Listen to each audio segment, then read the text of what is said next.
Binding is one of those hot terms in the witch community. Some people do them. Others proclaim against them. In this article,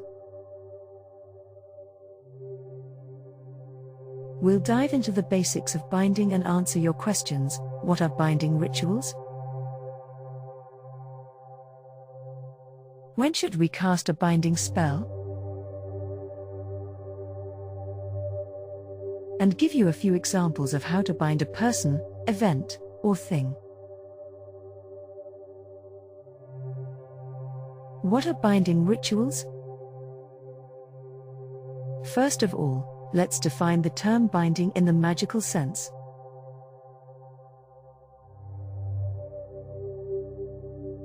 What you're thinking when you hear the word binding is probably already correct. Binding means to tie or adhere two things together, or to bind something/someone to itself.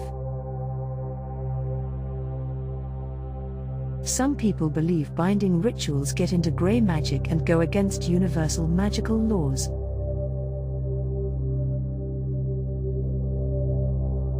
Others claim binding rituals are effective and should be used when necessary. We'll get into the ethics later on.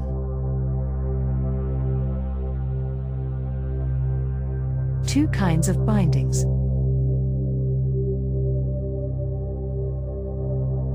There are two kinds of binding rituals. The first is binding something or someone to itself. If you get the metaphorical image of a rope tied around someone or something to keep it in its place, then you'd be right.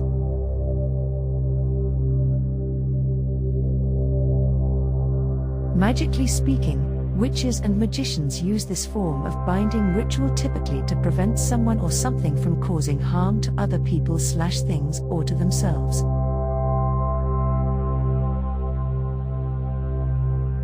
The second kind of binding ritual binds two people or two things together. An example of a binding ritual of this kind is a pagan hand-fasting ritual in which two people swear their love to one another for a year before deciding on marriage or not.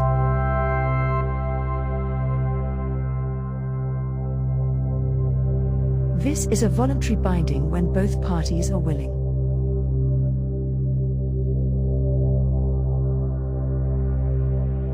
A more dangerous form of this is to bind a person to you without them knowing.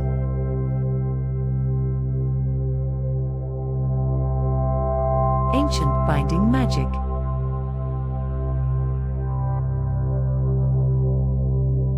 There is evidence to suggest binding rituals are as old as time. While there are many ways to do a binding, originally it was done with knotwork, ribbons, and ties. Hence the name binding. The ancient Egyptians used knotwork in their rituals and magic, indicating they were engaging in some form of binding rituals. Sailors across the world believed in the power of knot magic.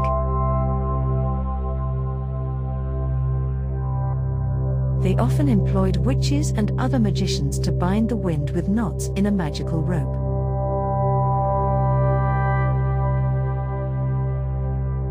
Then when the sailors were stuck at sea with no wind, they would untie the knot to summon the wind. This form of sea knot magic could also be used to summon a storm and overturn an enemy's ship.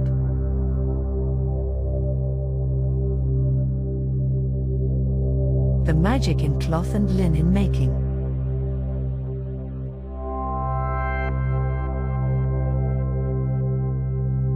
Think of how clothing and linens have been made over the centuries.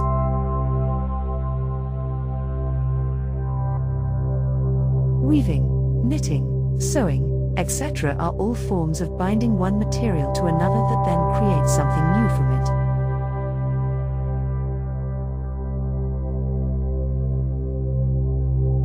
Many witches also knew how to weave or make clothing, and as they performed their craft they would imbue each stitch or braid with intention. Essentially binding their magical goals into the fabric itself.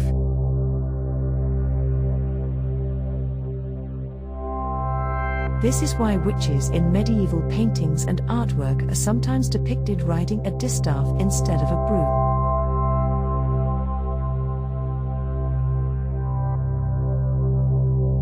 Braiding, knotting, sewing, etc. are all powerful forms of binding rituals when done with intention.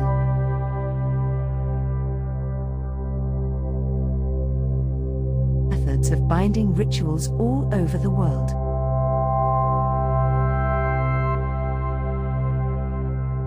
Hoodoo, a form of American folk magic, uses binding often to bind one person to another.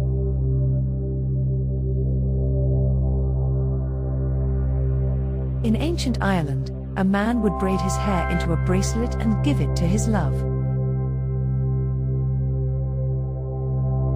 If she accepted, they were bound together by his gift.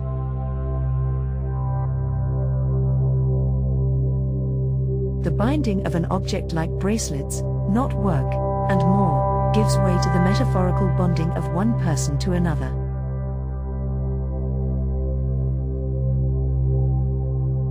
In modern times, we pledge ourselves to our partner and place a ring on our finger. This is a form of binding. When should binding rituals be done? Morals and suggestions.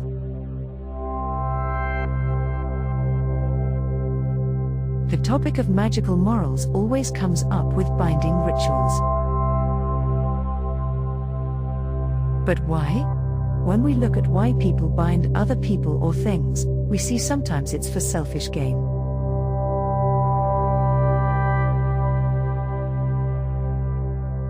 For instance, when someone binds another person to themselves in love without the other person knowing or consenting.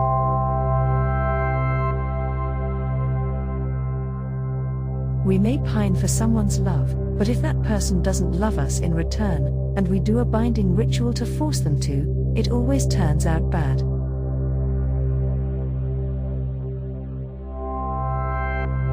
For both parties, what if that person turns out to be abusive and you've bound him to you for life?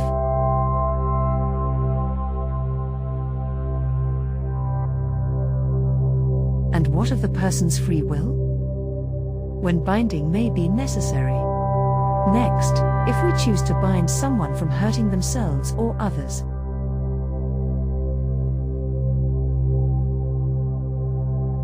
I always think of that scene in the movie The Craft when Sarah is binding Nancy from doing harm. She has a photo of Nancy, the target, and she's wrapping a black ribbon around her while chanting, "I bind you, Nancy, from doing harm, harm against other people and harm against yourself."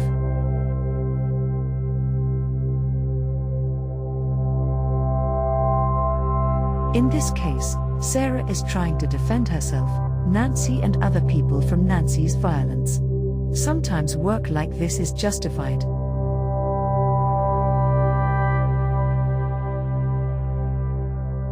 But you have to be darn sure it's justified in that there's no other way to help the individual before performing a binding of this nature. Binding rituals for illness and bad habits. What about binding things such as illness, bad habits, or even ourselves? You can absolutely bind an illness or a bad habit. However, keep in mind that you're not necessarily getting rid of those things by binding them.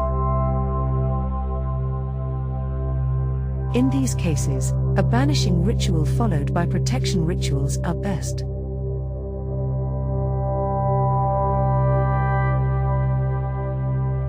This way you're exiling that habit or illness from being anywhere near you and then shielding yourself from its return.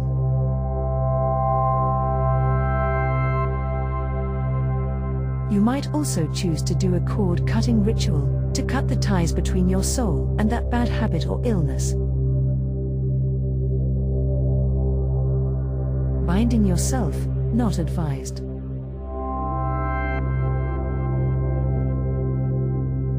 Someone once asked if they could bind themselves from doing a bad habit. While you can choose to do whatever you'd like to yourself, in my experience binding yourself magically is never a good idea.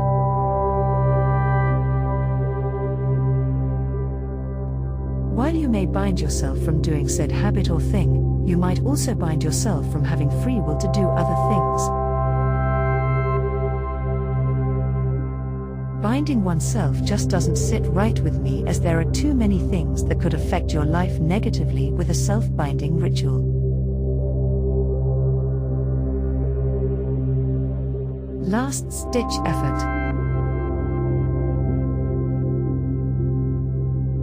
To sum it up, when to perform binding rituals is ultimately up to you. But for me, I only use binding as a last-stitch effort, pun intended. And only for protection from someone or something, or to help protect others from them. Voluntary bindings are okay, as well, but for me, I'm rather free-spirited, so I don't know if it's a good idea to bind yourself to anyone magically for an eternity. A ring on my finger and love in my heart in this life is enough. Things to use in binding rituals.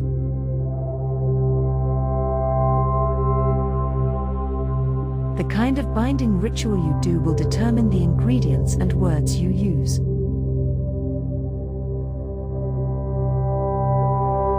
For instance, for love binding rituals, objects that represent love include aphrodisiacs like berries, wine, apples, etc. Names and personal effects can be placed inside of fruits, then bound together and buried.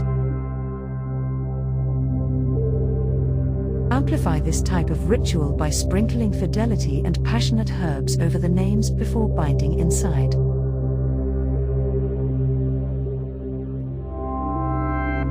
For binding protection rituals, choose simple supplies like photos, personal effects, ribbon and small boxes. These can be used to symbolically bind the person from doing harm.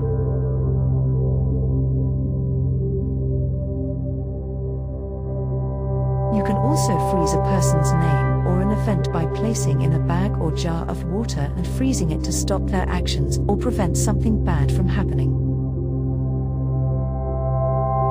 Use your intuition and imagination.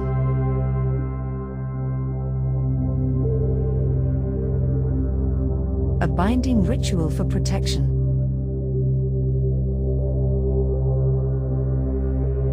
This binding ritual is to be cast when someone is causing harm to themselves or others. It will work to bind them, but perhaps only for a short time span. Inspired by the craft. You'll need photo of person or personal effects,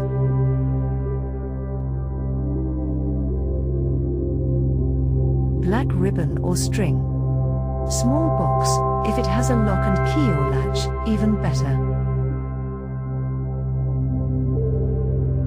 How to perform this binding ritual?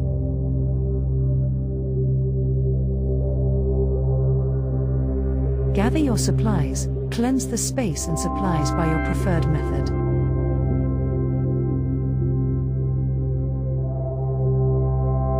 Hold the photo of the person or the personal effects and picture that person in your mind.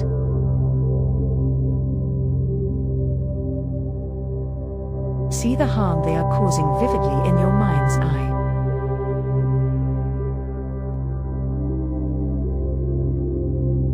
Next, take the ribbon and begin to encircle the photo, weaving it in an X-type pattern and say, "With this ribbon I bind thee, from causing harm to others or yourself.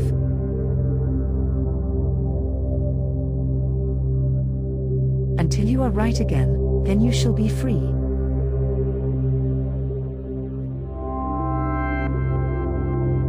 Last, take the bound photo and place it in the box. When you close the box, envision the person being calm, sane, and their best self.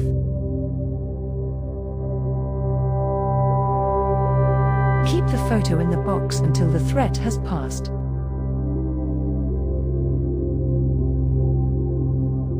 Then you can decide whether to unbind the person.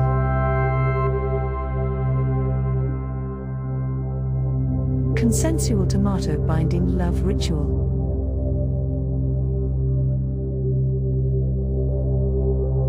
Tomatoes are easy to come by, and in this ritual they represent love and passion between two willing partners.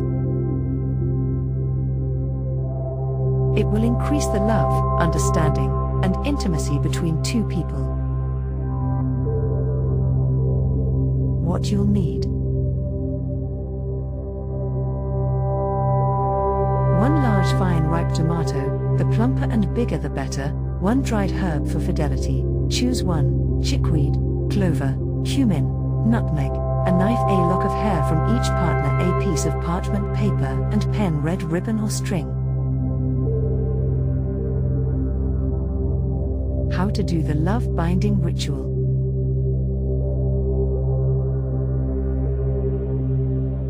Gather all supplies and cleanse them by your preferred method. Ideally, your partner should do this ritual with you for maximum effect.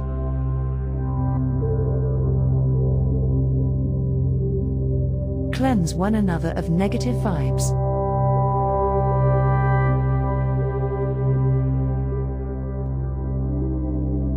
Sign your name on the paper, one name upside down and the other right side up, so that when you fold the paper the two names touch.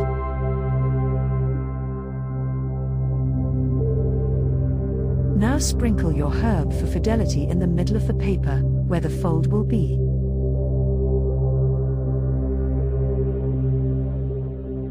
Add the 2 locks of hair to the middle of the paper, as well.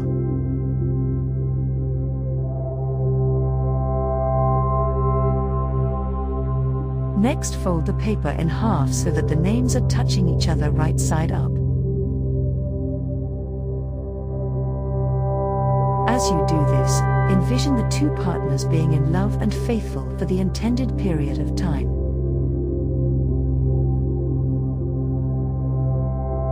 Visualize joy, health, and intimacy between the 2 of you, etc. The herb and hair should be in the fold of the paper.